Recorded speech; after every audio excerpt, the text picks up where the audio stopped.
Morning, Tullamore. It's Tom Kissack, author of Jonathan's Tales. As you can see, two published volumes. Volume 1, 11 Magical Tales, published in January 2024.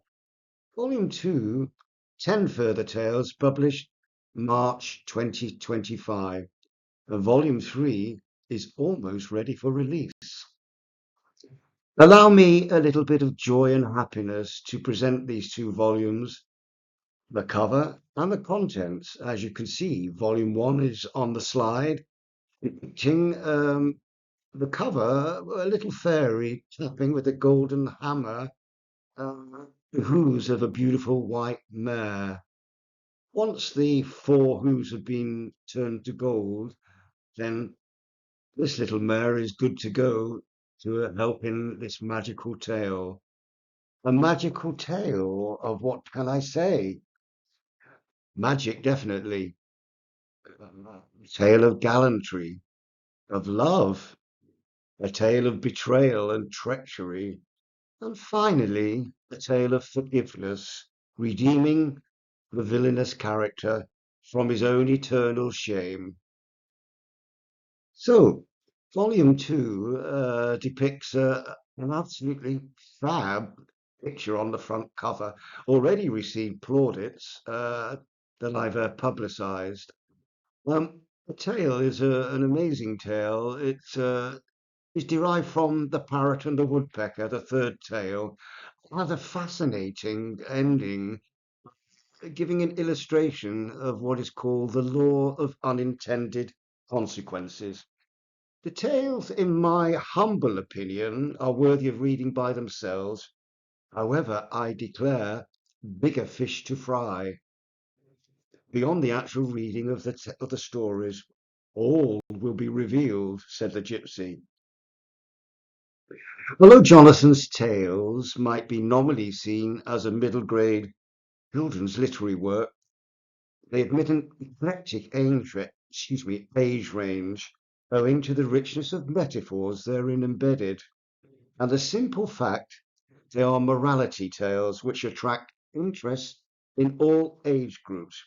Not only children, but teenagers and adults have reported back on reading Volume 1 the absolute delight.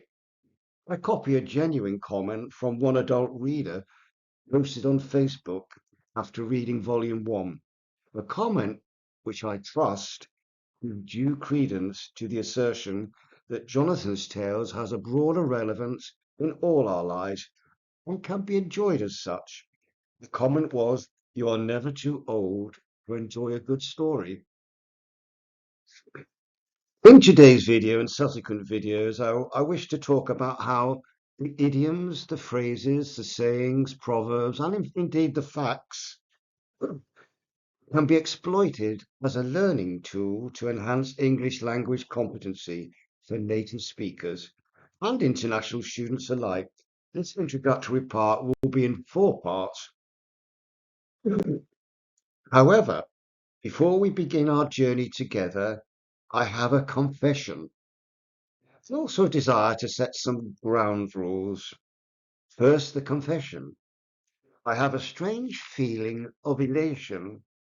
It must now be approaching a decade since I used PowerPoint at least once a week to promote my university courses to students. Now retired, I smile, thinking how the wheel turns in all our lives. And having raised this issue, I'd like to instantly apologize for being a little rusty on using this medium, PowerPoint that is, to sing for my supper. You will certainly soon get the gist of why I grasped the opportunity to use Jonathan's Tales as an English language learning tool. But as we go along, I will declare that we must never look a gift horse in the mouth.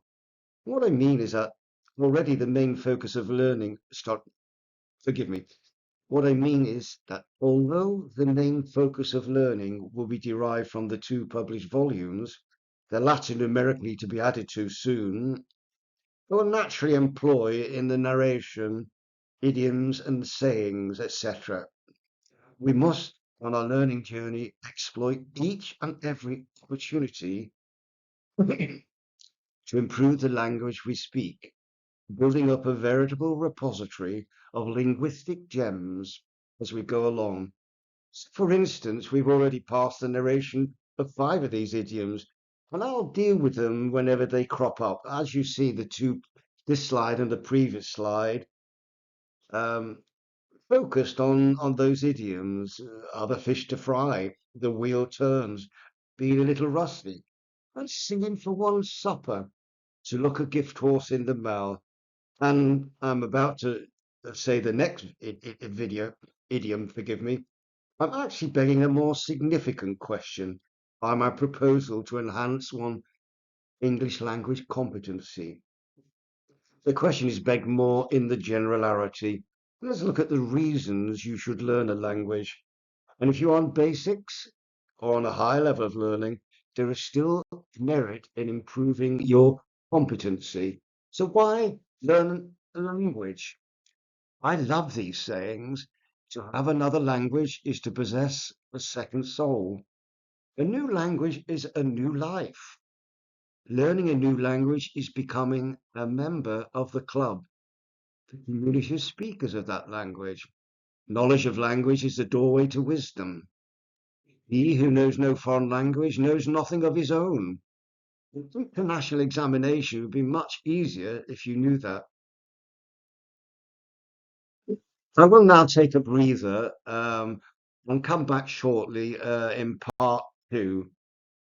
So for now, goodbye. See you very soon.